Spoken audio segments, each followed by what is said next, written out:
Hey guys, it's Tony from Logan back with another video for you. Today, well, a lot of the eagle-eyed people, especially with the title and stuff, are going to know what this is anyway. And basically, it's a Coolermaster 692 Advanced. And I was talking to Coolermaster a couple of 3 weeks ago, and I brought up, because I kept noticing that white versions of the cases were appearing, and there was a 690 version floating around for a little while. Not many of them got released, they were quite limited. And I mentioned about the 692 Advance, and I sort of said, you know, I mean, what's going on? Are there going to be any press samples? Lo and behold, they had some. Now, I'm a sucker for white anyway, so I was itching to get hold of one, if for no other reason than just to have a good old perv, because I really do like the white. Does a lot for a case, especially when there's not very many of them about. And personally, I'm a sucker for white anyway. But essentially, it is a just a stock 692 Advance, but in white. Now, there may be those of you out there that haven't really seen a review on the 692, and you know, want to see the ins and outs. So I'm going to give you a good look round, and yeah, we'll have a good look at the case. But I'm going to bring you in for a closer look now. We'll have a look around some of the features, and yeah, I'll bring you in. Right then guys, I'm currently fiddling with the camera settings as well, so if you see the brightness and stuff changing, I'm just playing around and then I'll look and see what's best when I do the editing.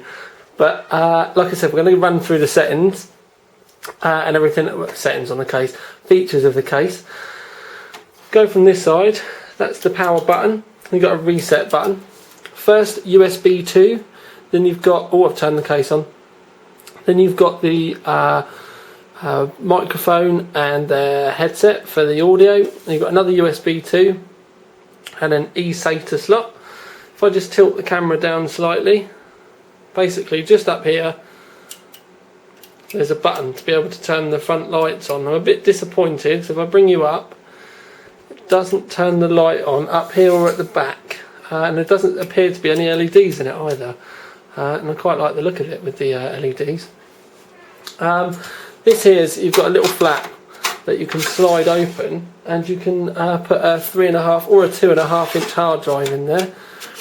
I don't mind this flap, but to be quite honest with you, I would prefer it if it was white to match the case rather than frosted, just so that if you didn't want to use it, it wasn't so apparent that it was there. But other than that, I don't see it being a bad thing. If I pull the front off quickly, it is relatively simple. I'll turn the case off over here. Basically, on the reverse side, everything is dust filtered right the way down. It's only like a fine plastic mesh, but it's definitely better than nothing. And if you have a look at the front, you've got this is a 140mm fan that's in there at the moment. But you can have 140mm or 120mm, and you can move the fan up and down as well. There's 2 alignment slots for it, but when we get inside I'll explain that a little bit better. Right then guys, I'm going to try and stay out of the way as much as possible. We'll start from the front and we'll work our way back. Basically, you've got some tool-free optical bay mounts, and to be quite honest with you, these are so simple. Some of them are really clunky and difficult to use. And literally, you just lift it, push it to one side, slide your drive in and snap it back. It's that simple. You've got room or mounts for 1, 2, 3, 4, 5, 6 3.5 inch hard drives. In the top one, it actually comes already with a mount for a solid state drive there. Notice that everything is white. Now, something I do want to bring up straight away is in the bottom there is mounts for 2 120mm or 2 140mm fans.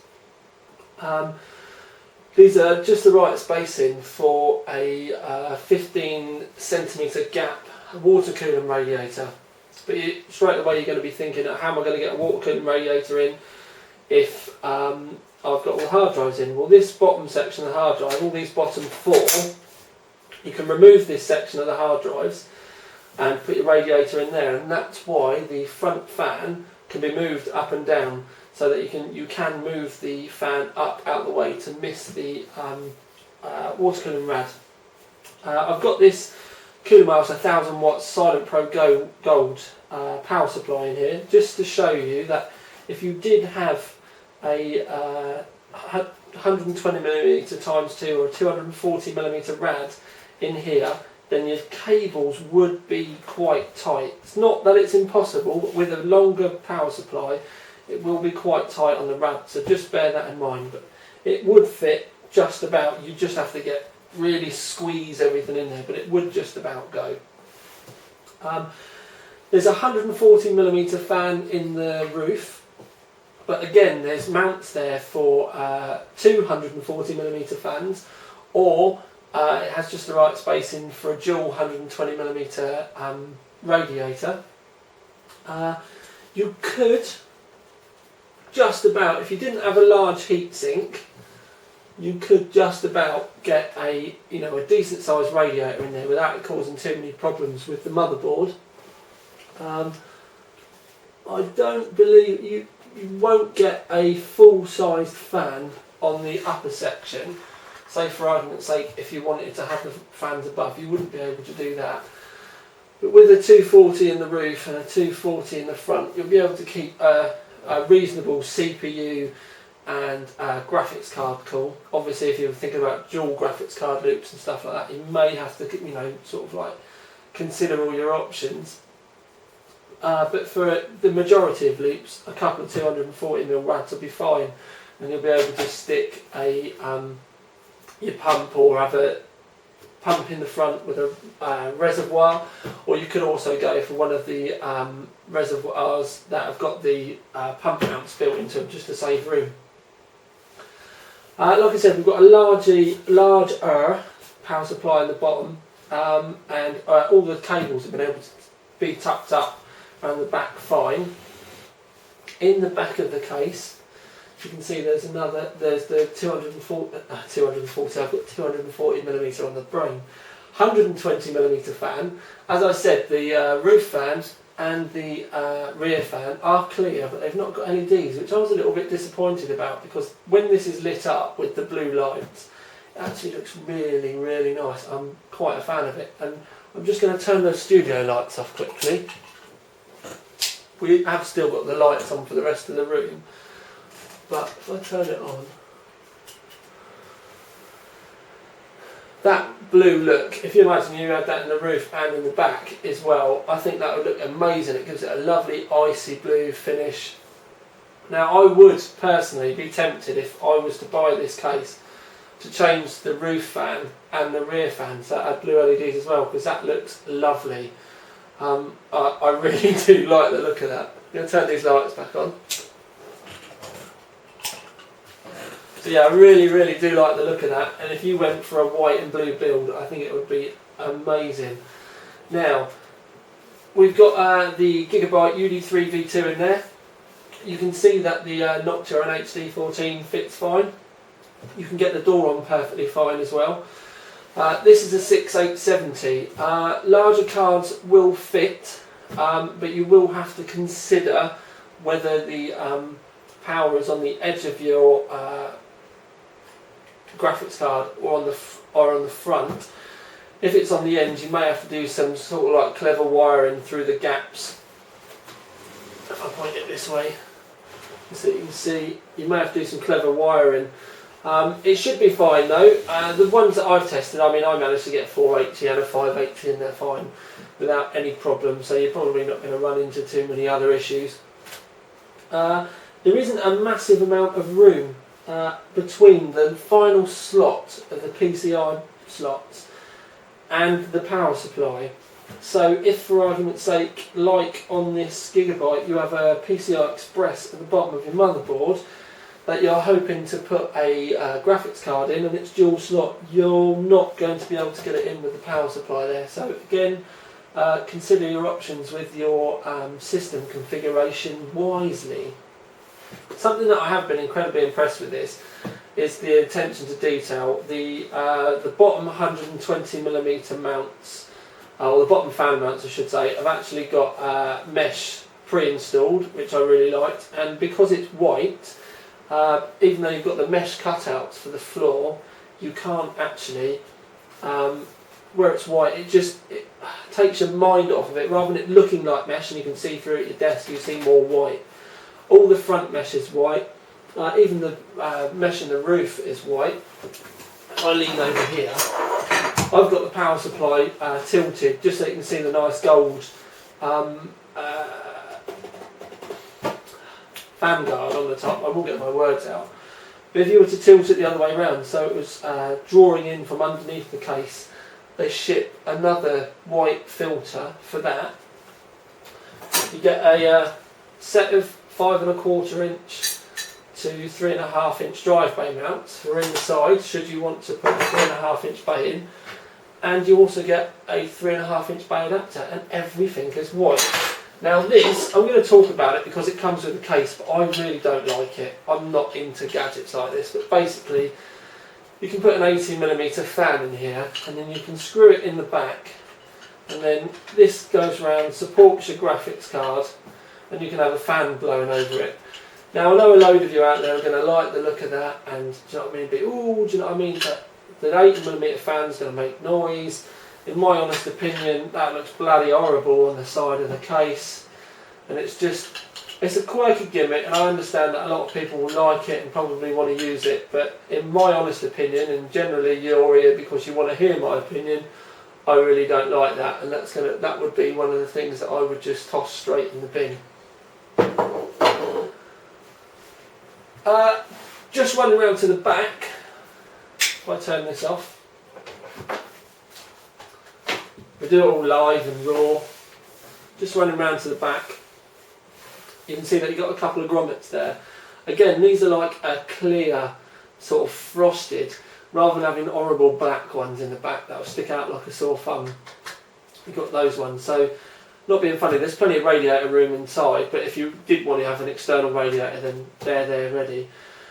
And on the black there, you get the first kind of glimpse, proper glimpse. The powder coating on this, it's gloss white and it is actually really smooth. It's not amazing.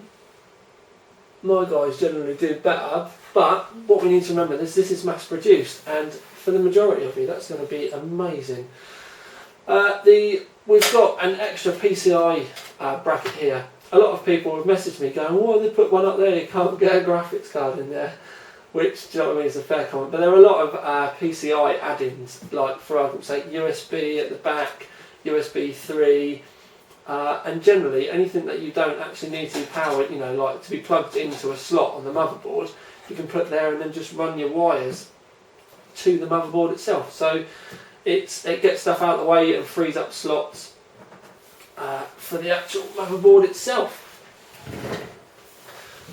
So I'm going to pop the camera back a bit. Actually, no, you can see me enough, it's fine. Basically, my thoughts on this is the 692 was a good case to start off with. It was one of the things that seemed to get bypassed me with the original reviews. But when I saw the white one, it was a must-have, really. White is what I would call like this season's kind of like in chic colour, do you know what I mean? And I've always been a big fan of white, but now we're starting to see a lot more mainstream stuff like this. I like it even more. The attention to detail is brilliant. There's nothing that they sent is black. Obviously, like the screws and stuff are kind of hidden and you can't really see those. But for argument's sake, the fact that that wasn't just a plain silver one and it's actually powder coated white is brilliant. The fact that they actually put the mesh, or gave us white mesh, that again is brilliant. So there's a lot of things in this case I really, really like. Things that I don't particularly like. With a long power supply and the 1000 watt isn't the biggest, you are going to have trouble getting a 240mm radiator in the bottom. So if it was a couple of millimetres longer, or they've moved these mounts a little bit further towards the front, then we may have not run into so many issues. Now this isn't a reason to not buy it, this is just a reason to plan your rig carefully. it would really be a good idea to get the case, measure everything up, and then start thinking about things like power supply and stuff. I do think that the most of you will be able to just get super tight and ram everything in, and it will just about squeeze in. It'll be difficult, but once it's in there, it will look a lot tidier. The other thing that I was a little bit niggled about was the fact, I like the fact that all the fans are clear, because then again, it makes the case look cleaner. It's brilliant, but I would have preferred the rear fan and the roof fan to have had those blue LEDs, because it really does make the case look lovely. Only thing that I will say is, for argument's sake, if you're not looking for a white and blue rig, and you may have been replacing these fans anyway, then it just means that, for argument's sake, you can buy whatever fan colours that you like. You can get clear cage white LED fans, you can get all the colours under the sun, so it would be really easy for you to be able to colour code this case straight away. Obviously the good old fashioned noctuas, I actually think that in a white case is probably one of the few times where I can honestly hand on my heart say that the noctua fans actually are a nice colour. I know what people say, they look like sick and all that kind of stuff, and they're not the best coloured fans in the world, but it follows their branding. But in a white rig, I actually really like them, so it wouldn't even be a bad idea to stick some noctuas in this, although it's not going to be lit up then. I think personally I would probably stick some white LED fans in these, and yeah, I've done with it. Get a couple of 140s in the roof, 140 in the front, 120 in the back. Bob's your mother's brother. It would look awesome. You can buy these cases in the UK for under £100, which I think is an absolute billy bargain when you consider that it's a mid-tower case, it's white, it's powder coated, everything that comes with it's white, it's really well put together as well. It all feels real sturdy. There's a lot of colour coding options, but most importantly, you can get two times 120mm rads, 240mm rads. You can get two of those in, which would mean you would be able to call your graphics card and your PSU, your CPU without a worry. And to be quite honest with you, I think it's about time that the I'm having a right blonde day today. I think it's about time that the radiator manufacturers start giving us some white radiators, because it's been far too long that we've been having to paint them. And I think a set of white radiators in this would look the absolute dog's gonads. So the long and short of it is, massive thumbs up. I wouldn't have asked for it otherwise. This is proper self-indulgent. You are going to be seeing a lot more of this case over the next few weeks on the run up to Christmas, because I've got a few little things planned for it that I'm going to be using it for, hence the reason why it's here. But yes, long and short of it is, would I buy it with my own money? Darn right I would. I might even carry on using this for a little while afterwards, because I like it that much. So, big thumbs up from Tiny Tom Logan. Keep your eyeballs open, because I've got lots of videos for you, especially hint, nudge nudge, beginning of next week. So yeah, this is Tiny Tom Logan with the Coolermaster 692 Advanced in the lovely limited edition white, out.